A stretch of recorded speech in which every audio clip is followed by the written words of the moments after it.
Hi everyone, and welcome back to another Lawn Fawn video. This is Mindy Egan. In today's card project, we are going to do some stamping on patterned paper. This is a great way to use up your scraps.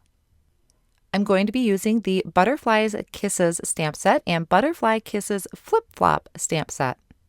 I knew I wanted to have kind of a spring theme to my card, so I picked out a few of the images, including some clouds that I wanted to use on my card, lined them up on some white cardstock, and I'm going to stamp them in Lawn Fawn jet black ink, which is great for Copic coloring, which is what I'm going to be doing today. The colors I'm using to color in my foxes today are listed at the top of the screen. I have E18, E19, E08, and E97. And at the end of this video, I also have a Copic color chart that you can save for reference. I'm only going to be showing the coloring for one of the foxes since I'm just going to be coloring them the exact same color.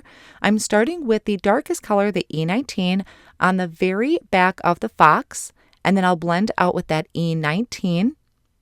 I'm going to come in with E08 and blend that out, making sure to leave room for my highlight color, which is E97, and this is a great highlight color to use on a fox. Once I have all of that colored in, I'm going to move on to coloring a little bit of the face and the tail, and to do that I'll be doing some warm grays. So I have W2 and W0. You can see I'm not using a lot of color there.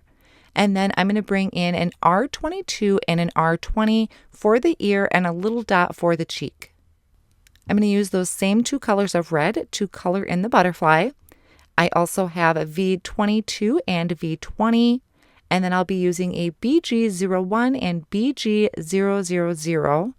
I wanted to have daisies, so I'm just adding a little bit of green, the YG05 for the leaves, and Y13 for the center. I'm going to leave the rest of the daisy white.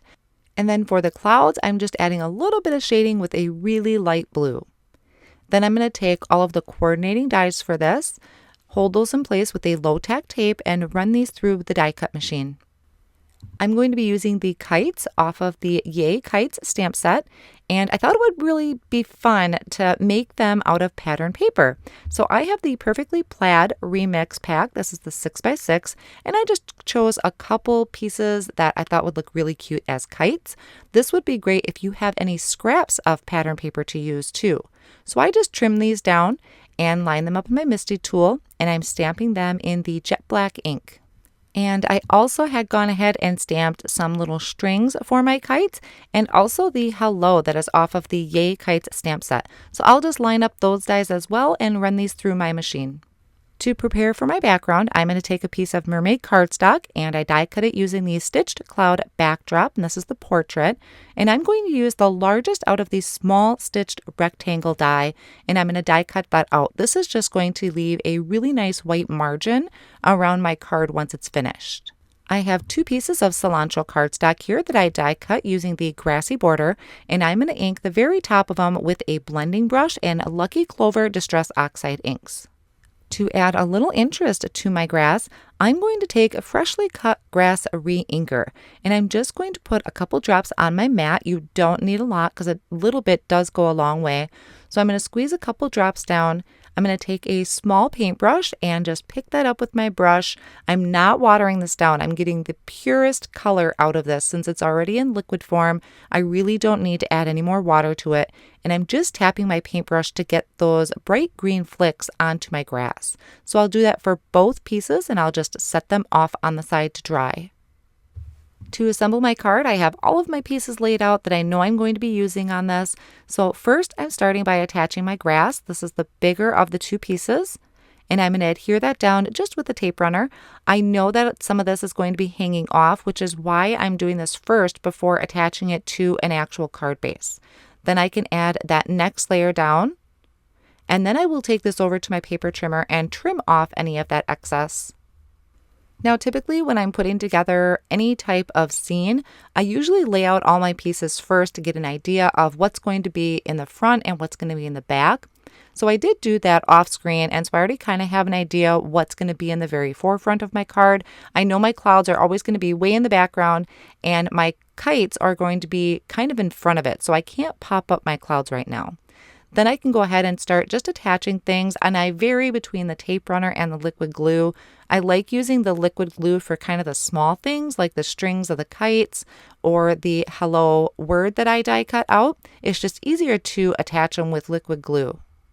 Once I have most of the pieces kind of laid out, I'm also going to take the kites and just add some foam tape behind it. I want to make sure I have my strings down first, so I use the kites as kind of a placeholder so I can get that liquid glue on the strings and attach that underneath.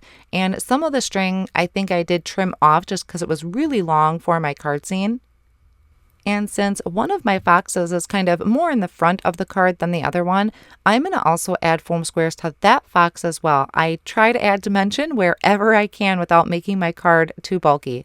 Then I'm just finishing it off by adding a few butterflies around my scene. And then just taking my scissors and trimming off any of that excess. You could leave that on if you wanted, because in my card design here, I'm going to have a white border. So you could have left those on. I lined the back of my card with foam tape to add dimension. Now, to make sure my card front doesn't move, I just took some low tack tape and I'm placing that on my mat and putting my card front right on top of that. This is 4 1/4 by 5 1/2. That just helps so my cardstock doesn't move when I'm trying to line up this panel with the foam tape on it.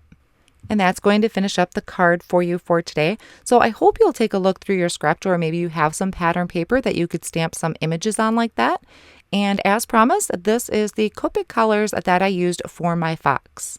Thank you so much for joining me, and I'll see you again next time. Bye.